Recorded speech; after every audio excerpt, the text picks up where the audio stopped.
A fine horse is struggling desperately in the water, and is about to drown. Fortunately, a passing man discovers it. John tries to pull it ashore, but he can't move it on his own. He looks around helplessly, and when he sees the windmill he comes up with an idea. He hooks the rope onto the windmill, and pushes hard to make it turn, but the white horse still doesn't budge at all. So he stands on the windmill, and uses his own weight to turn it. The white horse is finally saved. John unties the reins from the white horse. Instantly the white horse glows with white light all over its body. With one leap it escapes from here, and disappears into the mist. The next day when John wakes up, he finds two fine horses have appeared in his home. He thinks thieves have broken in, and picks up a pitchfork to search everywhere. Suddenly a little donkey appears before his eyes, and he kicks it away with one foot. The little donkey was sent by the white horse last night to repay the favor. Amazingly, the little donkey can actually speak. At this moment the farm owner discovers his wheat field has been destroyed and is in terrible shape, so he roars and charges toward John. John immediately senses trouble. Just when he doesn't know what to do, the little donkey crawls under his crotch, and tells him to lift his feet.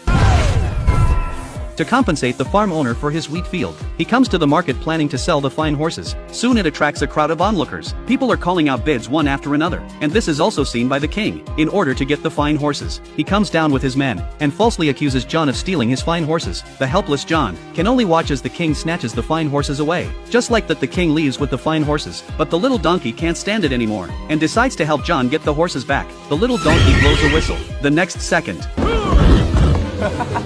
Куды вы меня тащите, дурни? Коней ловите! А меня бросайте!